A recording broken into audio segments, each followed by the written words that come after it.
everyone, welcome back to my channel. My name's Renee. So nice to have you here. Today is one of the best days, weather-wise.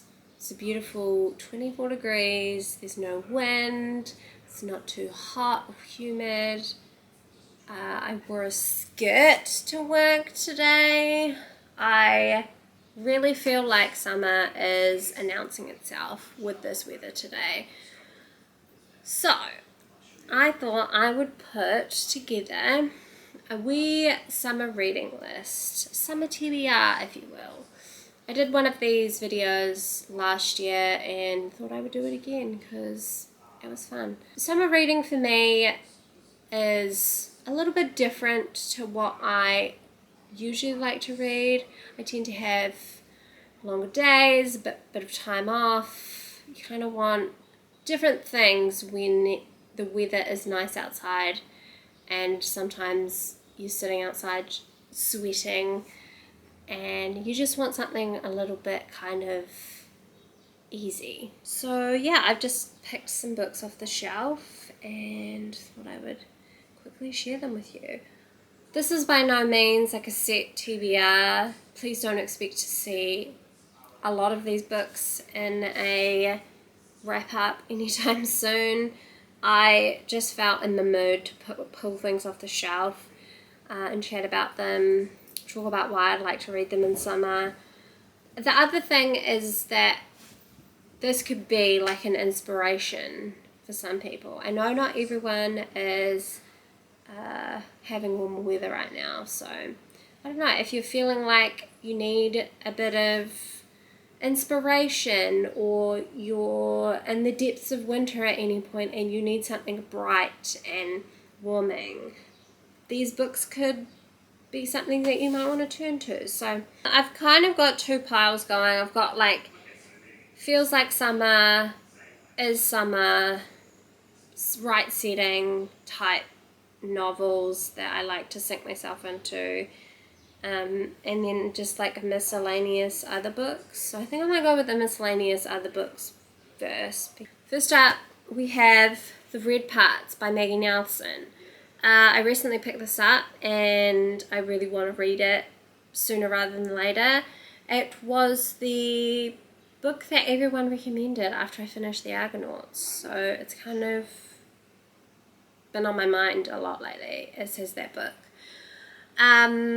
This was described to me as true crime, murder mystery type book, which is interesting because I don't really like to read that kind of stuff, but I am intrigued. Meg Nelson is definitely an interesting writer for me because I've read two of her books now and I didn't love them, but she is so interesting to me that I want to keep going. So we're going to just keep propelling forward with her. I am looking forward to reading this though. It's about the murder of her auntie, and I think it's told in a really kind of interesting way. I also have the audiobook for this, so I think I'm gonna pair those again because I do really like the sound of Maggie Nelson's voice. Next up we have N Train by Patti Smith. I really just need to hurry up and read a Patti Smith. Like, I have not read her yet and I just need to hurry up and do that. So we're gonna start here. Next we have Written on the Body by Jeanette Winterson. I wanted something hot, and I've heard from a lot of people that this book is hot. It has some really delicious descriptions of desire and pleasure that has really got me excited. So I am looking forward to reading this at some point. I do hate this cover though. I am pretty tempted to buy a nicer looking cover than this one because this is kind of weird. Next we have Lucy by Jamaica Kincaid. I read my first Jamaica Kincaid last month and I loved it. I love her sharp, sardonic wit, and I want some of that this summer. I could eat that up all day, and I've heard that this is a really good coming of age story. So yeah, we're gonna dip back into Jamaica Kincaid. Maybe I saw Sula on my bookshelf, and I thought I want to reread that. Definitely felt like summer to me. I haven't read any other Toni Morrison apart from this one, but I don't know, I just felt drawn to it for some reason. Next I have Housekeeping by Marilyn Robinson. I put this on my list because Rebecca recently did a reading vlog and reread this book and talked about how much she loved it. She also talked about how funny it is, which I quite like, a funny in a different way kind of book. So I want to see if it's funny. It also just sounded really good. So we are gonna read some more Marilyn Robinson. And then the last one that I have in that kind of miscellaneous pile is Bliss Montage by Lingma. Just kind of in the mood, when I'm in the mood for some weird stories perhaps that are a bit fantastical. I did read the first one in this collection, and I thought it was interesting. So yeah, when I know that I'm in the mood for something like that, I'll reach for this. But I've heard really, really good things about it, so we'll go with that. Okay, that's the miscellaneous books. Some of them kind of spoke summer, others maybe not. But those are kind of just books that I saw and was like, oh, we'll grab that. This next pile, we might divvy into two piles because there's quite a few books.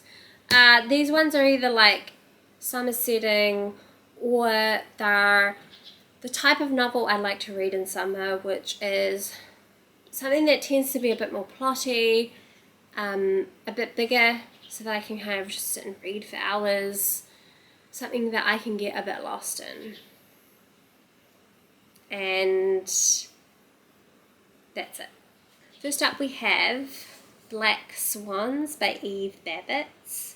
I read my first Eve Babbitt a couple of months ago, Slow Days, Fast Company, and Eve Babbitt's writing screams summer to me. Perhaps because it's set in Los Angeles, which is a city that feels perpetually in the depths of summer. But yeah, I really enjoyed it. I enjoyed her voice. I enjoy reading stories about people going to parties and stuff like that, being a bit carefree. That's just whole mood of summer. So I think a collection of stories by Eve will be just the ticket. Next I have The Summer Without Men from Siri Husted, a little bit on the nose with the title, but this is about a woman who, after 30 years of marriage, her husband asks for a pause on their marriage and kind of sends her into a bit of a tailspin. She ends up in hospital and she moves back home. That is just the summer movie story that I need. Like, I can picture it in my head right now. Yeah, we've got that. This next one I'm really excited about, Sunbathing by Isabel Beach. This was sent to me from Ellen and Unwin, and I've been waiting to read this book in summertime because it feels like the perfect setting for it. It's about a young woman who is grieving the loss of her father, I believe, and she's been invited to come and stay with her friends in Italy on an island before they get married. And the story is just like the kind of slow lazy days that they have there, just cooking and doing things like washing, and just it all just makes it sound so romantic and lovely because it's like set on an island in Italy, and it's just exactly what I want to be spending my summer doing. Yeah, I've heard this is really, really good, so I am very excited to read this one very soon. In fact, this weather made me feel like I want to start it right now. Next we have A Tree Grows in Brooklyn by Betty Smith. This is one of those books that fits the bill of novel I can sink myself into for a few hours. It is a coming-of-age story about a young girl named Francie who lives in a poor neighborhood in Brooklyn. I think she's growing up there in, like, I don't know, when was this book first published? The 40s? So I'm going to say during that period. And it's supposed to be, like, very sad and a bit of a kind of like a modern classic, perhaps. So, yeah, I've just have been putting off reading this book for so long that I just need to hurry up and do it. Okay, next we have a bit of a twofer, and this is also a book that, Kieran, if you're watching this, we need to read these books together. Hurry up and read them. So I couldn't see out the year without reading another Zadie Smith. So On Beauty is the next one that I want to read. And part of that is wanting to read Howard's End, because this is kind of loosely based off of that, I think. And yeah, I'm supposed to be reading this with Kieran, so Kieran, I'm putting it in this video so that we actually do it. I will say, Zadie Smith's blurbs don't give a lot away of what that story is actually about. And they're kind of like weird. So set in New England mainly, and London partly. On Beauty concerns a pair of feuding families, the Belleses and the Kipps, and a clutch of doomed affairs. It puts low morals among high ideals and asks some searching questions about what life does to love. For the Belleses and the Kipps, the confusions, both personal and political, of our uncertain age are about to be brought close to home, right to the heart of family. If I know how Zadie will treat these kind of themes in this book, with the same way that she treated similar themes in White Teeth, I know I'm going to love this. I'm going to love it. So I just need to hurry up and read it. But I think I have to read this first. So yeah, it's a twofer. Next we have Sweet Bitter by Stephanie Danler. This is a book that I started reading years ago now, and had to take it back to the library. Then I got my own copy, and then I never finished it. So I can't remember where I was exactly in the book. I think I'll probably just have to start again. But there's something about this that feels like a fun kind of like summer romance story from the first part that I read, and I remember it being really hot and sweaty. So it kind of fits that bill. And I really want to finish it. So yeah, we are going to dive back into Stephanie Danler. Lost Children Archive by Valeria Luiselli. Nothing screams summer like a summer road trip novel, but make it political and important. This is about a family that is traveling across the country, and I believe it's told from the perspective sometimes of the children, or there are Polaroids that the children have taken in the back from the trip. So yeah, it's got like this multimedia aspect to it. The children are kind of describing their own experience, and then when you zoom out, there's these wider issues going on when it comes to immigration and border crossings and what's happening at the border to young children. So there's this real kind of juxtaposing of those two different experiences. I've heard so many good things about it. Need to read it, and summer feels like the perfect time. Next I have Walking on the Ceiling by Asagul Savas. This is a story about a woman who is wandering the streets of Paris talking to a man about life, and that sounds like the kind of carefree activity that you would do in summertime. I don't know if this book is set in any kind of particular season, but I'm going to make it summer because I'm going to read it in summer. Next we have At the Pond, Swimming at the Hampstead Ladies Pond. This is a collection of short stories written by all these people in the back here, and their experience connection to the Hampstead Ladies Pond in the middle of London. Again, I don't know if these stories are all set in summer, but I know swimming at that pond is like a summer activity. I've been wanting to read this book for ages. Summer feels like the perfect time for it. So we're adding it to the list. We're adding it to the stack. Next I have Fate and Furies by Lauren Groff. This is one of those novels that I'm just like, I need to read it. I've had it for ever and ever. And I think now's the time.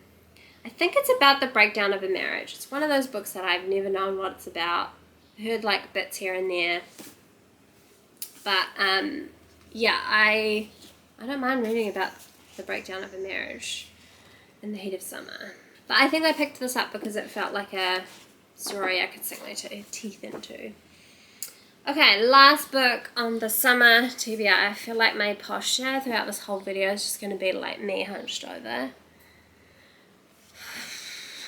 And I wonder why I have back problems.